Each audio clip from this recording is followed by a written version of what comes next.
Good morning. Welcome to Humanity Meets Business, Business Therapy with Christine Savo. I'm so excited to announce our guest today, Karin Jakubowski. She is amazing, and I just cannot wait to hear what she has to talk about today. So Karin is a well-respected international influencer on helping kids live happier, healthier lives. She has touched the lives of thousands of families in multiple states with her ability to connect and help kids experience success from challenging behaviors. With a doctorate in educational leadership and nearly 20 years of experience in education as a teacher, assistant principal, and principal, she is highly regarded as an educational game changer. So for any of those who are like, well, okay, why are we so excited? Wow, I mean, to have that wealth of knowledge and experience and also success with something that, I mean, if you're a parent, we've all been there, difficult behaviors. I mean, come on, to have expertise in something like that is pretty much worth its weight in gold. So Karin, I'm so happy to have you here. So excited to talk about our topic today. So I'm just kind of going to start with like, what got you into education? Well, Christine, thank you so much for having me on your show. It's a pleasure to meet you and be here with you and just to serve your audience here today. So that is such a funny question because as a kid, I would put out my stuffed animals with a little chalkboard and teach them when I was like just 4, 5, 6 years old. It's so funny that at that young age, I saw myself as a teacher. Now, as I grew up in a very close community, very church oriented. All my friends kind of went to church and the church had a school. So it was very kind of sheltered and protected. And the school at the church had a Bible Institute. So my friends and I all went through high school and then we all ended up going to the church's Bible Institute. Well, when I was during that time, I worked part-time at a hotel in Wilmington, a 5-star hotel in their fitness club. And all the doctors, lawyers, engineers would come into the fitness club. And I was in this Bible Institute doing my homework and they'd be like, oh, what are you studying? And I would literally make it up, Christine. I'd be like, oh, I'm going to be an engineer. Oh, I'm going to be a lawyer. And I just did that because I knew they made a lot of money and like, that sounded great because we always lived within our means and never had like, excess. And I would get their input of like all the pros and cons about it. It was hysterical. Like I would just make it up. Like they didn't know. And they just would tell me like, well, this would why you'd be really good, but this is like where it's not so great. And so I ended up working in the business office in that hotel over the summer and doing 8 hours a day of computer work. Like I realized I could not do that. I wanted to throw the computer out the window. Like I am not meant to live behind a computer 8 hours a day doing what, like for my entire life. And at the end of my life, looking back and saying like, what did I do that all for? For what? And so interestingly enough, there was an opportunity in our private church school to help out in a 1st and 2nd grade math class. I don't even know why they had this opening. Like to this day, now it doesn't even make sense. But I just was like, yeah, I have an hour in my day. Like I can do that after school and before I go to work. Well, then I started doing this. And one of the teachers walked by one day and they were like, you're really good with kids. And I was like, I am? I don't know. I'm just showing up and doing what I don't know what just comes out of me to do. And that really sparked something in me. And I ended up finding a local university who took some of my Bible school credits. So I graduated with my bachelor's in 2.5 years, but they didn't have teaching as a major. And my grandparents live in Germany and we would visit them growing up, but I never got to speak English with them. I would always be sitting there like, what did they say? And my aunt, my dad had to translate and it was so frustrating. So I chose German as my major so I could end up talking to my grandparents, which I ended up studying there and living with them. And my dad said he never saw his father so excited as the day I spoke German in his native tongue with him. Like he has since passed, but it still just gives me the chills when I think of this story. And so then I enrolled in the master's program right after my bachelor's, and I started teaching at that private school at my church and going to night school for my master's 2 nights a week and finished that in a 1.5 years, got certified. And then unfortunately that school ended up closing. And then I was in a charter school for 4 years. And then at that point I was an aspiring assistant principal, wanting to be a principal one day, went for my doctorate. And I always wanted to create a school where kids loved coming and where teachers and staff and I loved working. And when I was a fourth grade teacher, I remember my kids saying, "We want to loop with you. We want to loop with you," because I would just make it fun and exciting and find ways to connect with them and do like a Tuesday talk where they could come in a minute early before the bell started at the beginning of the day. And I would just chat with them just to get to know them and be like, "What makes you tick? Like, how can I help make this better for you?" And that giving and taking and making a difference in humans is the most rewarding thing that just fires me up every day to do what I do to make a difference in kids' lives. And I had extraordinary people do that for me growing up. And so when I was like, what would I want to give back in life? I could only think of giving back into others and instilling in kids either, experiences or teachings or learnings that people had invested in me that I know made me who I am today. Wow. Wow. What a beautiful story. And, just truly from the bottom of my heart, thank you for doing what you do. Anybody that works with our kids in a passionate, loving, awesome way, I have nothing but so much respect for. I can say, and there's always the opposite experiences too. I've had, even my kids have had teachers and I'm like, retire already. Come on. It's pretty obvious you don't enjoy this anymore. And it's so much fun seeing the people that still are ignited. They're fueled by it, like you said, that it's really driving you. So yours, it sounds like your career was partially falling into it and partially like paying it forward. Yeah. And it's so rewarding. Like as hard work as it is, it's so rewarding. And like I had a kid, I had many kids who like just had difficult behaviors and I couldn't really ever figure them out. And it really bothered me, like, because I really wanted to see kids succeed. And I never thought of myself as like a good teacher per se, but I was a good encourager. I was a good, let me show you who you can be that's more than who you are today. I was really good at that part of the job. And so that's probably why I connected with kids a lot, because it was more than just we're learning math today. Like they have that saying, they don't care how much you know until they see how much you care. And they never forget it. And and so when I would struggle with these kids, like this one kid, I swear he could be the next creative genius, but he couldn't sit and do school and pencil paper activities. And I would have lunch with him just to figure out, how can I make this work for you? And one day he said, I want to be in a box in class, and I only want you allowed in my box. Like he just wanted to exist in his little world in that classroom, and whatever that made him feel safe, whatever it was. And it wasn't until I was a child study team facilitator in two public elementary schools that Dr. Stuart Ablon came down from Harvard, met with 6 school districts in Delaware, and taught us a day-long training about this collaborative problem-solving approach. And he walked us through like what you say and questions you ask a kid when they've done an unexpected behavior or they're in trouble or there's conflict. And it really synced with me because it was a very positive approach. And growing up, I kind of was a bad kid. Like nobody's going to believe this. No, Christine, wait till you hear this. So I stole things in class. I lied to my parents and my teacher.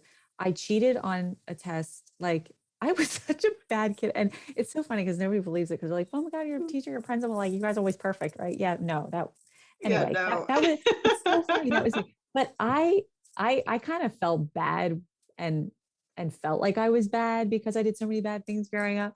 And I never liked that feeling. And so I think I go out of my way to make kids not feel that way. And when I learned this positive discipline approach, I think that's why it synced with me so much, because I hated that feeling of I'm bad, I'm wrong, I'm in trouble, and I'm bad as a person. And so I really latched onto this, and I practiced it and I tried it, and I fell through it like anything you do that takes practice to just get better at. But over time, I got so good at this process that when kids, like for example, this one kid peed on, okay, the Christine's like, a kid peed on the bathroom wall, and like no one's going to admit to that. But somehow they found one kid that must have been there at that time. And because I used this process with them that has a very empathetic approach, it's not judgmental. It's not, I don't raise my voice at you. It's like talking to someone on the elevator. It's like, I heard you peed on the bathroom wall. Like, what's up with that?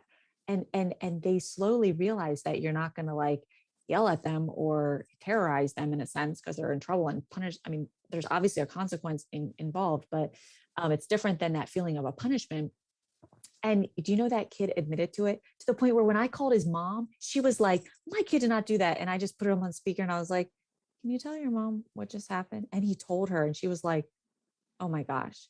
And that's why I just love this process that I've learned over time, that now I love teaching to parents, because I think I can help empower parents where sometimes they are at a loss. Like, what do you do when your kid's at tantrum and a meltdown and or conflict with their peers, or oh gosh, you get the dreaded call from school that your kid did what? Like, that's so embarrassing. And now, like, how do I help my kid?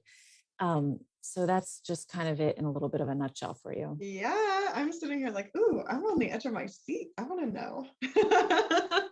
And just as you said, being a parent myself and having those phone calls, sometimes we internalize our children's behavior too, right? And that's sometimes what makes it so personal. Oh, Is you're bad because I don't want to look bad. Like, correct it so I look like I know what I'm doing. I And mean, unfortunately yeah, for go so ahead. many parents, there isn't a manual, and we're all doing the best No, that we can, and everybody messes up, and what your kids do doesn't actually reflect like directly on you. But I do think giving parents and even teachers and anybody that's working with children some extra tools in the tool belt is brilliant. yes, yes. So, and I just want to reiterate exactly what you just said. I start from the premise of that parent is doing the best they know how. It is so easy in our world to like kind of get judgmental, like that parent isn't doing enough, or this kid doesn't X, Y, and Z. And I always just stop and I stop my staff and I stop and I say, you know what, if that parent could be doing better, they would be doing better. They want to be doing better and they're doing their best. So I just want to thank every parent out there, because it is hard and we're all looking for the manual and there is none. And it is so easy to take it personally. I mean, Christine, God bless this one family. Their son, had some things going on, and there was some medicine involved, and it probably wasn't the right dosage or what have you, because that's its own little journey. And it was making him probably more irritated than normal. And one day he just took this pencil and kind of stabbed this little girl in her hand, and oh my gosh, like this is like the worst thing ever, right? Well, I felt so bad for that family, because that mom actually didn't even show up at meet the teacher night. She was so embarrassed. And I was like, that's so sad. And that's so wrong. And I worked overtime with that family and the child to not make him feel bad or worse, because I believe no matter how bad a kid is, the way we treat them, it can determine who they internalize of who they are for the rest of their life. It's crazy how many people are like, there was that one teacher that said that one thing to me one day. And like, we never forget it. Like, Right. there's so much power in our words. And so I really love this process, because it's a very positive approach, and you connect with the kid before you have to correct them. But then they end up, building that trust and listen to you when you do have to deal with something that's kind of a serious issue. And I love this process so much, because you can change the trajectory of a kid's life. The bad kids in Yeah. school that doesn't have to define who they are for the rest of their life. No, absolutely not. And that's why Mm-mm. I love this positive approach, because it does connect the relationship with you still, that sometimes can get broken. And then kids have low self-esteem, low confidence, and they're dubbed the bad kid, and Right. I And don't, I hate I, that. I often like to, when I'm talking to kids, I'm like, unfortunately, you get in trouble a few times and it's like you're walking around with a target on your back. And it doesn't go away in adulthood. You had a couple run-ins with the law, and every time you get pulled over, you are treated differently. And the targets on the back are hard to shake. And giving the tools to the parents, the adults, and the kids, I think, is invaluable, of recognizing that it is a bad habit of even adults putting the target on or limiting the child or Yes. limiting their, and that's why I said earlier, I'm like, oh man, even in my children's, educational career, it's like, retire already. You're burnt. Like No, well, you can't be talking to kids this way and have this high level of influence on their developing minds and identities and, as you said, self-esteem, and expect that no, like we need a new way. So I cannot. What's the new way? okay. You're gonna help us out. So it's real. It sounds simple, but once you practice it, you just have to get used to it over and over. But what I love is you start with two phrases. It's either I heard or I noticed. So maybe if you're a parent, you get the dreaded call from school, you go pick up your kid. This is what you're going to say to them. I heard you kicked Johnny on the playground, or whatever it is. And you just state it, and you use this elevator tone of voice.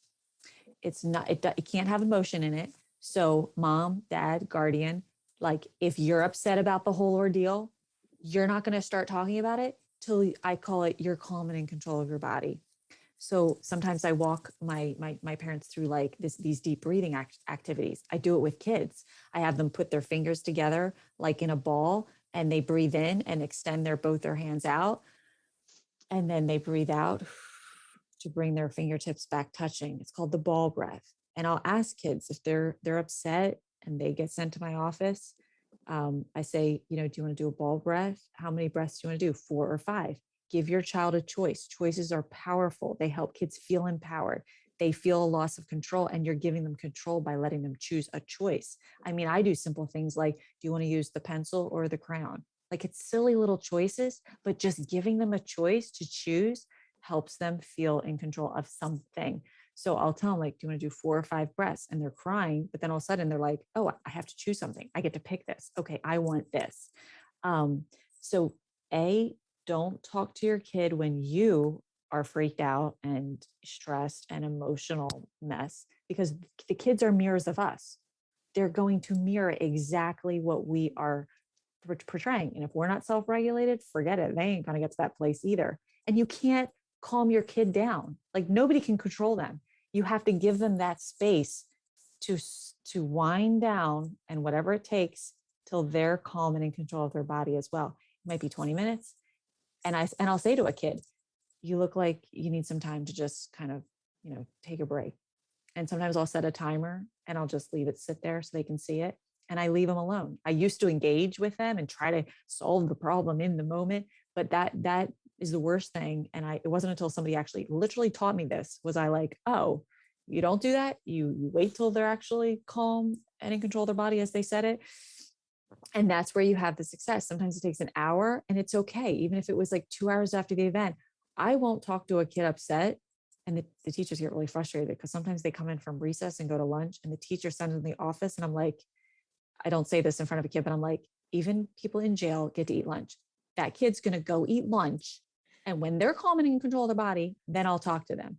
So, no kidding. That's a great point. Right? Yeah. But there's this thing that we're like, no, they have to feel that pain that they did that they shouldn't have. And I really believe in the core heart of every kid. And probably because I was that kid, when I did something wrong, I felt bad. I knew it was wrong. And I didn't need anybody making me feel worse. But that's hard to tell people that. But that is my MO. I am not making that kid feel any worse. And I don't care if they don't show it and they don't even show remorse. I believe deep down in their heart, there is something there, and it's not my right to make them feel worse. So I use this empathetic elevator tone of voice when they're calm, when I'm calm. And I say, I noticed, or I usually wouldn't be the one noticing as the principal. So either I heard or I noticed. So I would have to usually say, I heard you kick Johnny on the playground. And then you ask this magic question, what's up with that? And you wait. And it's that impregnable pause. And you wait some more. And it is so hard to get used to this, Christine. Like, we are so used to talking. And why did you do that? How did you do that? I didn't teach you that. We just go, right? But mom and dad, guardian listening, just try this. Just try it for me. Say that simple thing, I noticed or I heard, and just state exactly what happened. And then ask the kid, what's up with that, in a very non-judgmental, no emotion tone of voice. And sometimes they say, I don't know, or they shrug because that's just their MO. And then you ask this beautiful follow-up question that once I learned it, I was like, this is just brilliant. It's, if you did know, what would you say?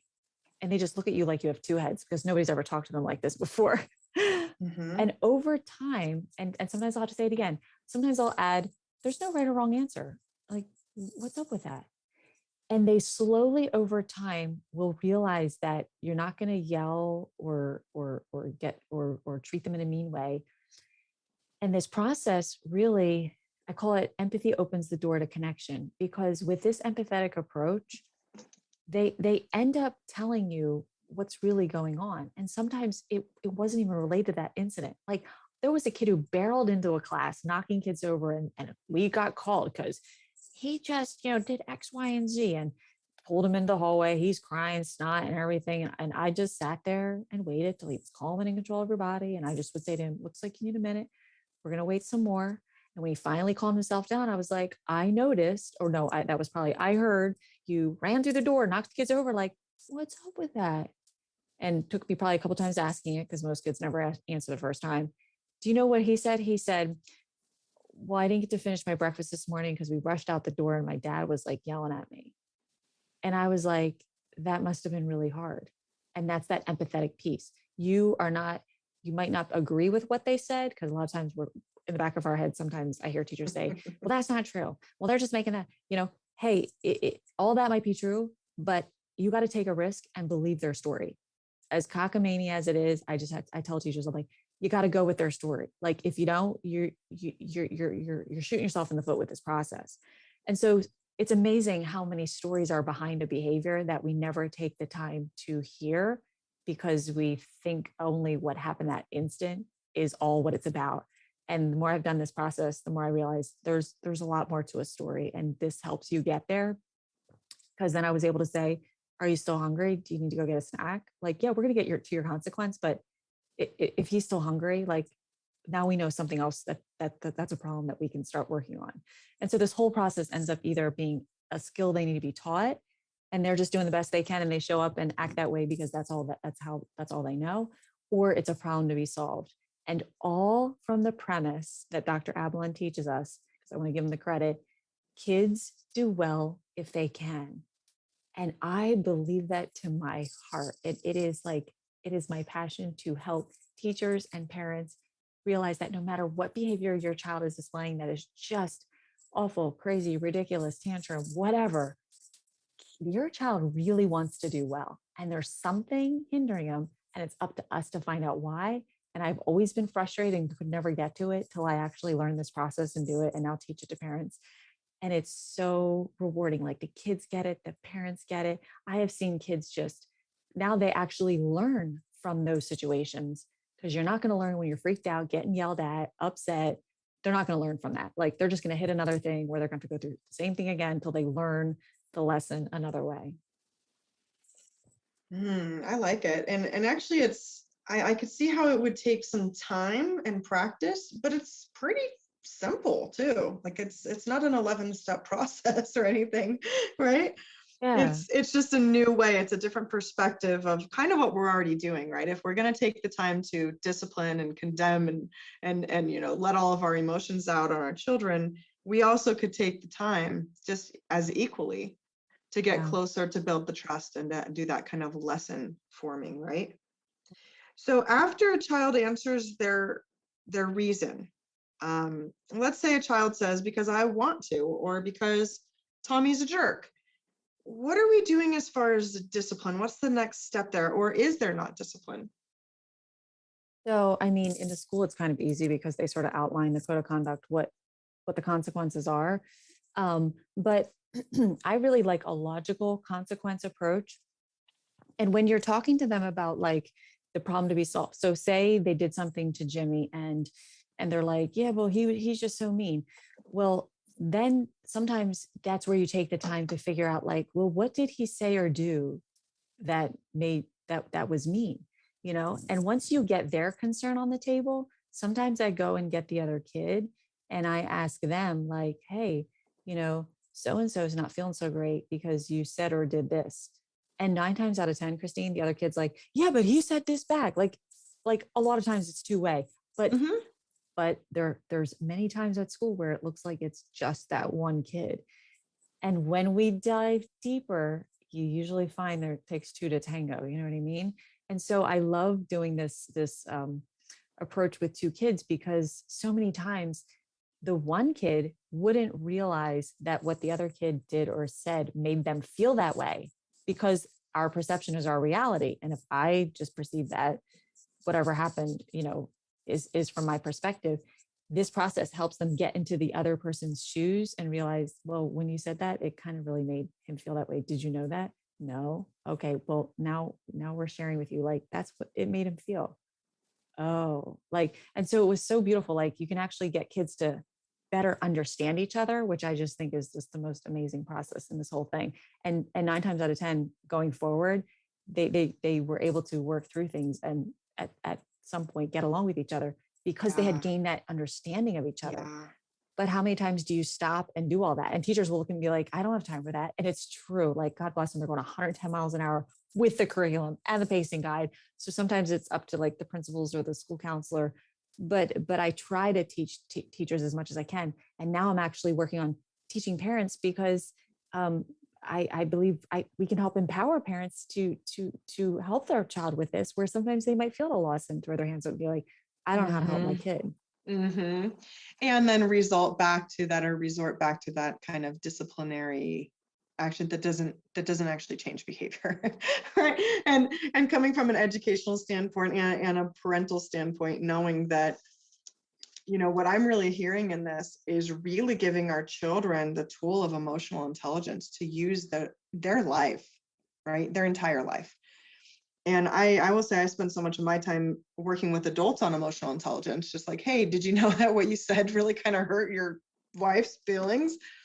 But I'm imagining that this is a seed getting planted so young.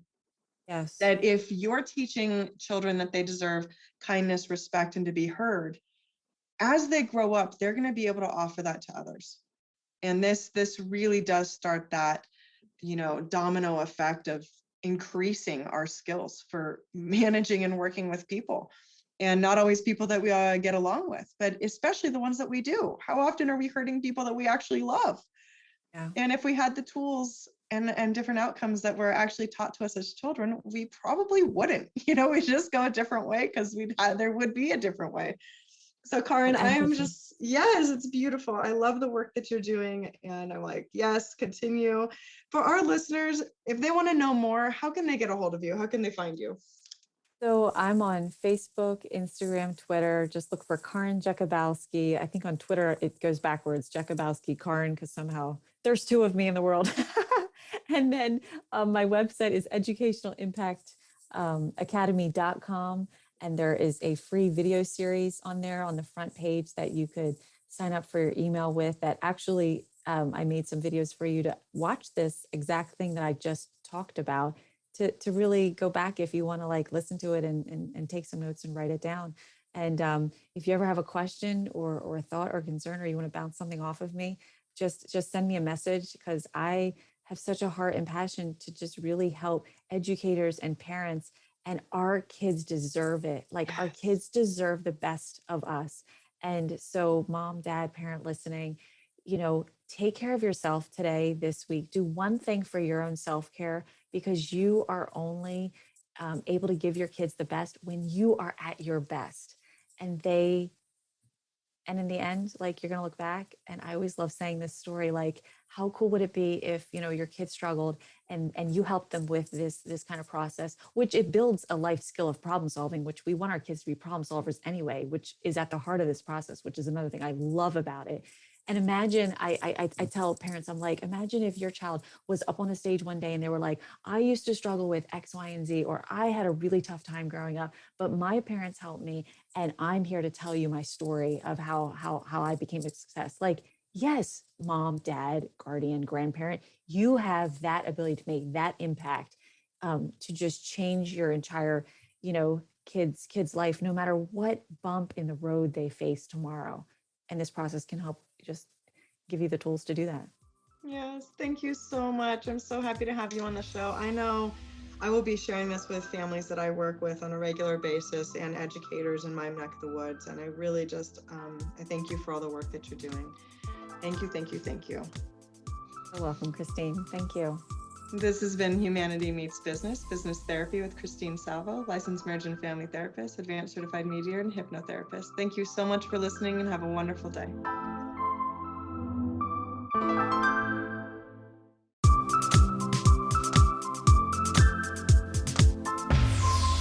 Good morning. Welcome to Humanity Meets Business, Business Therapy with Christine Salvo.